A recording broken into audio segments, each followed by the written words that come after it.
Hello guys, welcome back again. आशा करता हूँ आप सभी अच्छे होंगे, अच्छे से अपने एग्जाम की प्रिपरेशन कर रहे होंगे। चलिए बच्चों, आज हम पढ़ेंगे ट्रांसक्रिप्शन। जैसा कि हमने लास्ट वीडियो में स्प्लाइसिंग पढ़ी थी, जिसमें हमने देखा था कि किस तरह से आपके एमआरएनए का निर्माण हुआ है प्री आरएनए से। उसमें कुछ चेंजेस किए थे हमने, जिसको हमने नाम दिया था कैपिंग और टेलिंग। दोनों को मिला के हमने बोला था स्प्लाइसिंग, जिसमें हमने इंट्रॉन को हटा दिया था, एक्सॉन को जोड़ दिया था। देखिए, ये मान लीजिए आपके एमआरएनए खंड है, जिसमें बाहर की तरफ एक्सोन है आपके किनारों की तरफ, और बीच में आपके इंट्रॉन था। तो हमने इंट्रॉन, ये एक्सोन, तो इंट्रॉन को तो हटा दिया इस, और एक्सोन को दोनों को जोड़ दिया। तो इस प्रक्रिया को आप बोलते हैं स्प्लाइसिंग।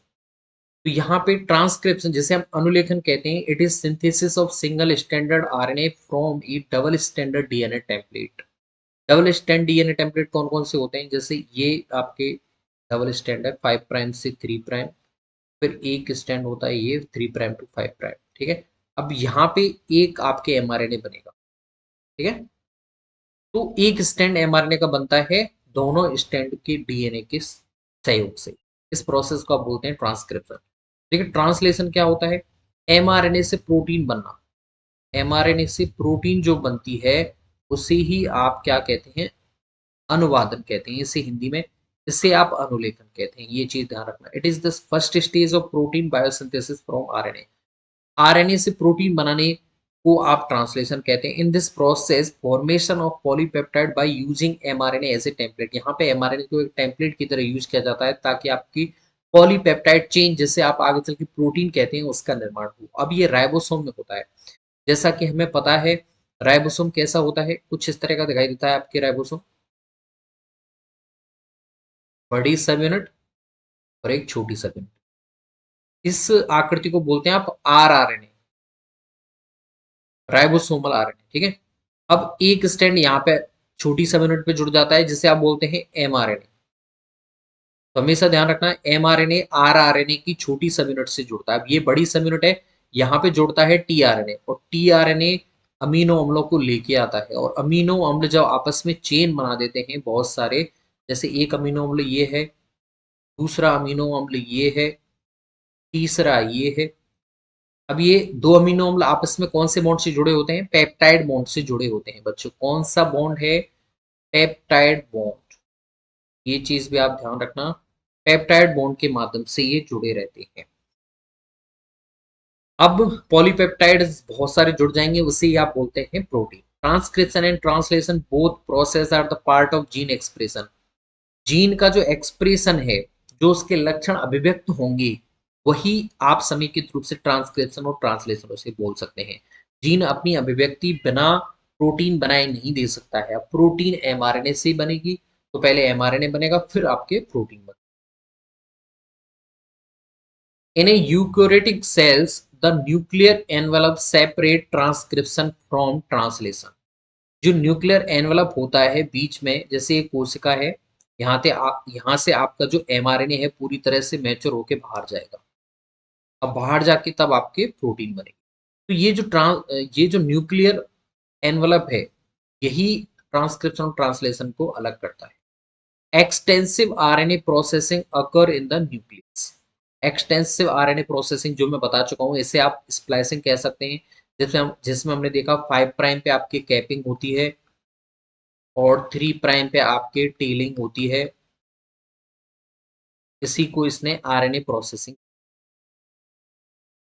आगे बढ़ते हैं, ट्रांसक्रिप्शन का इंट्रोडक्शन देखें तो it is the synthesis of mRNA from a DNA template which occur in 5 prime to 3 prime direction. जैसा कि मैंने बताया, ये डीएनए का स्टैंड है 5 प्राइम टू 3 प्राइम। ठीक है। एक इसके जस्ट विपरीत होता है 3 प्राइम टू 5 प्राइम स्टैंड। ठीक है। यहीं पे नाइट्रोजनी क्षार होते हैं, जैसे इधर एडेनिन है तो इधर थाइमिन होगा। दोनों आपके किससे? डबल बॉन्ड से जुड़े रहेंगे। साइटोसिन इधर है, ग्वानिन इधर है, तो ये ट्रिपल बॉन्ड से जुड़े रहेंगे। इस तरह से विपरीत नाइट्रोजन क्षार आपस में जुड़े रहते हैं। अब जो आरएनए का निर्माण होगा, एमआरएनए, वो इस तरह से बनेगा, 5 प्राइम से 3 प्राइम की ओर। During transcription, a DNA sequence is read by an RNA polymerase, which produce a complementary and antiparallel RNA strand. जब यहाँ पे आरएनए का निर्माण किया जाएगा इधर से, तो यहाँ पे सबसे पहले आरएनए प्राइमर आता है जो इस प्रोसेस को आगे बढ़ाएगा, इस तरह से आगे लेके जाएगा। तो यहाँ पे आरएनए प्राइमर होता है जो नए आरएनए की खंड को क्या करवाता है, संश्लेषित करवाने के लिए प्रेरित करता है। तो जैसे ये प्रेरित कर देगा आगे, फिर आपके इसके जस्ट विपरीत स्टैंड आता चला जाएगा। जैसे थाइमिन है तो यहाँ ऊपर एडेनिन आ जाएगा, अगर नीचे साइटोसिन है तो ऊपर ग्वानिन आ जाएगा। ठीक है, अगर नीचे एडेनिन है तो ऊपर थाइमिन नहीं आएगा, आपकी बार यूरेसिल आएगा, क्योंकि आरएनए में थाइमिन नहीं होता है, वहां पे यूरेसिल होता है। Transcription is the first step leading to gene expression. तो ये जीन एक्सप्रेशन की पहला सीढ़ी है। दूसरी सीढ़ी ट्रांसलेशन होती है जिसमें प्रोटीन बन जाती है आपकी। The stage of DNA transcribed into an RNA molecule is called as transcription unit, which encoded at last one gene. The result of the transcription is a mRNA which will then be used to create that protein via the process of translation.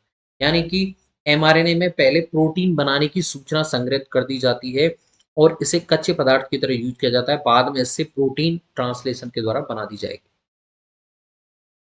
अब देखिए दोनों में अंतर क्या है, transcription के prokaryotes और eukaryotes में अंतर आपको समझ में आना चाहिए। तो prokaryotic transcription occurring in cytoplasm alongside translation, तो दोनों ही प्रक्रियाएं साइटोप्लाज्म में हो जाती हैं। जबकि यूकैरियोट में बात करें तो transcription occurring only in the nucleus, जैसा कि हमने देखा था ट्रांसक्रिप्शन हमने न्यूक्लियस में होते हुए देखा था। एमआरएनए पूरी तरह से बन जाता है जब वो बाहर आता है आपके साइटोप्लाज्म में, where it is separated from the cytoplasm by the nuclear membrane. ये न्यूक्लियर मेम्ब्रेन से साइटोप्लाज्म को दूर करके रखता है और साइटोप्लाज्म में आपके ट्रांसलेशन होता है। Eukaryotic DNA not currently used in stored as heterochromatin around histone to from nucleosome। यहाँ पे हिस्टोन जो प्रोटीन होती है वो आपकी यूकैरियोटिक डीएनए में नहीं होती है, must be unbound as euchromatin to be transcribe. यहाँ पे वापस से पढ़िए, देखिए इसे क्या कहने की ट्राई की है। Eukaryotic DNA not currently used in stored as heterochromatin. Heterochromatin होती हैं यानी कि गहरे अवरंजित जो गुणसूत्र पदार्थ होते हैं वो यूकैरियोटिक डीएनए में होते हैं जो हेटेरोक्रोमेटिन के रूप में यूज नहीं किए जाते हैं around histone to from form a nucleosome, ठीक है, and must be unbound as euchromatin to be transcribed। जैसे ही आप ट्रांसक्रिप्शन करवाने वाले होंगे तब इसे अनबाउंड करना पड़ेगा, क्योंकि वहां पे हिस्टोन प्रोटीन कैसे होते हैं, बहुत ज्यादा अटैच होते हैं, तो उन्हें आपको हटाना एक कैसा करना पड़ेगा, अनकुंडलित करना पड़ेगा। ठीक है? अब देखिए couple transcription translation is the rule. Prokaryotic transcription में ये साइटोप्लाज्म में होता है दोनों ही। There is no defined phase for its occurrence. A single RNA polymerase synthesis all three type of RNA. सभी के लिए एक सिंगल आरएनए पॉलीमरेज चाहिए और यहाँ पे तीनों प्रकार के आरएनए का निर्माण होता है। जबकि यूकैरियोटिक ट्रांसक्रिप्शन में जाएंगे तो couple transcription translation is not possible. यहाँ पे अकर इन द न्यूक्लियस, यहाँ पे ट्रांसक्रिप्शन न्यूक्लियस में होता है, ट्रांसलेशन बाहर जाके होगा। जैसे कि आप देख सकते हैं प्री एमआरएनए बन रहा है, उसमें स्प्लाइसिंग होगी जिससे आप आरएनए प्रोसेसिंग कह सकते हैं, और अभी एमआरएनए बन गया है फुली, अब इसे बाहर भेज दिया जाएगा। ठीक है,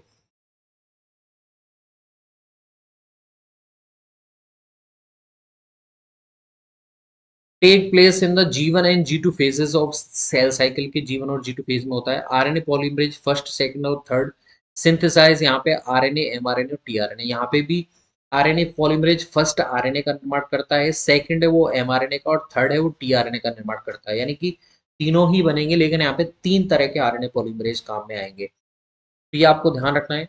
अब देखिए तीन तरह की स्टेप होती हैं ट्रांसक्रिप्शन में जो आपको ध्यान रखनी है। सबसे पहले प्रारंभन, फिर इसे एलोंगेशन यानी कि दीर्घीकरण, और सबसे लास्ट में होता है समापन। तो सबसे पहली स्टेज देख लेते हैं हम, जिसमें हम इनिशिएशन देखेंगे।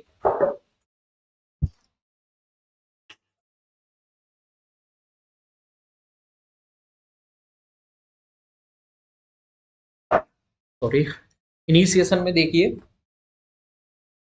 यहाँ पे देखिए प्रोमोटर आया है, और ये यहाँ पे प्रोमोटर सिग्मा जो आपका जीन है या फिर प्रोटीन है, सिग्मा फैक्टर, ये इसको इनिशिएट करवाएगा।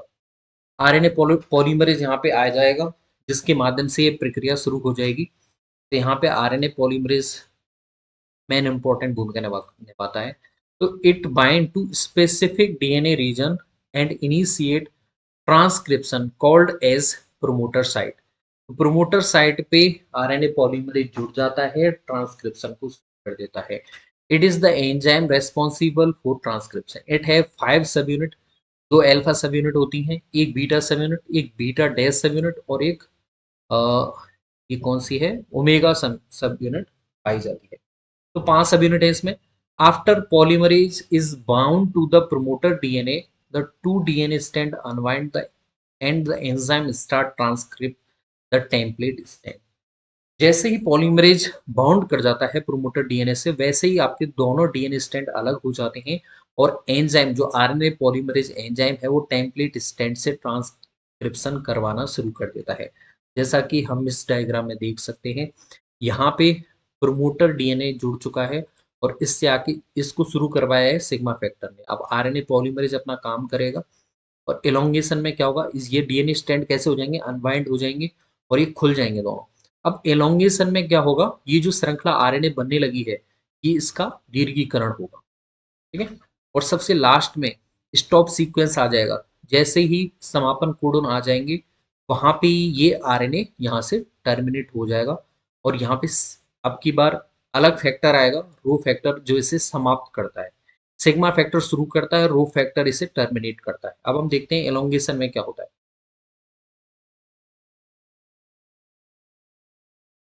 सबसे पहले जहां पे आरएनए जुड़ता है उसे स्टार्ट साइट कहते हैं। दूसरा एलोंगेशन में चलते हैं। ट्रांसक्रिप्शन, एलोंगेशन इसमें आया नहीं है।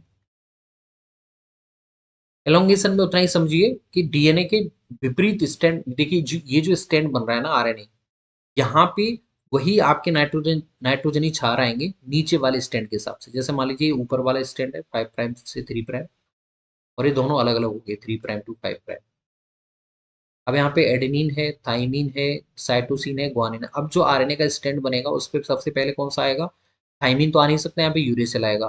फिर थाइमिन के जस्ट अपोजिट एडेनिन आ जाएगा, साइटोसिन की जगह ग्वानिन आ जाएगा, ग्वानिन की जगह साइटोसिन आ जाएगा।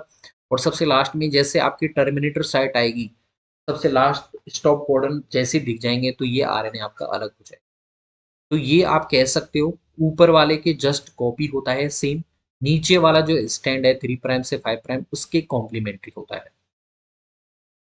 टर्मिनेशन में देखिए क्या होगा, transcription stop when RNA polymerase reaches is section of DNA called the terminator. DNA पे जैसे पहुंचेगा वहां पे आरएनए पॉलीमरेज अलग हो जाएगा। ये टर्मिनेटर सीक्वेंस हो सकता है AAU, AAA। Next the RNA strand is release, the RNA polymerase dissociate from the DNA. अब आरएनए पॉलीमरेज हट गया है क्योंकि उसने वहां पे टर्मिनेटर सीक्वेंस को पढ़ लिया, उससे वो आगे नहीं जाएगा। The RNA strand will go through more processing, ठीक है। अब हमें पता है एमआरएनए बन गया है, अब इसमें कैपिंग होगी, टेलिंग होगी और फिर स्प्लाइसिंग में इंट्रॉन को हटा दिया जाता है।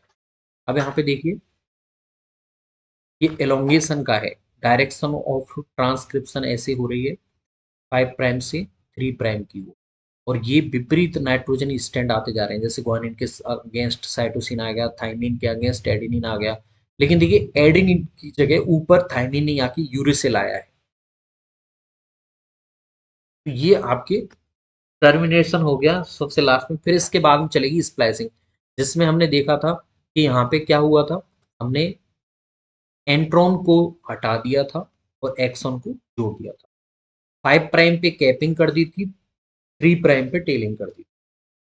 अब ये मैच्योर आरएनए बन गया प्री एमआरएनए से। अब देखिए ट्रांसक्रिप्शन में एमआरएनए कौन सा बनता है, प्री एमआरएनए, और फिर स्प्लाइसिंग होगी तब वो बनाता है मैच्योर आरएनए, ठीक है। तो यहाँ पे आप कह सकते हैं कि ट्रांसक्रिप्शन से हमें केवल प्री एमआरएनए बना है, एमआरएनए का कच्चा पदार्थ बना है। आप इससे क्या करेंगे, चेंज करेंगे, इसमें अल्टर करेंगे, तब जाके आपको मैच्योर एमआरएनए बनेगा। और जब ये बन जाएगा तब ही ये आपके कहाँ आएगा, साइटोप्लाज्म आएगा, ठीक है। तो यूकैरियोट्स में आपके ट्रांसक्रिप्शन और ट्रांसलेशन अलग अलग जगह होते हैं, जबकि प्रोकैरियोट्स में एक ही स्थान पे होते हैं। I hope this will be all about transcription. आपको, आशा करता हूँ आपको समझ में आ गया होगा। अगर अभी भी कोई कंफ्यूजन हो तो मुझे कमेंट में पूछ सकते हैं। धन्यवाद।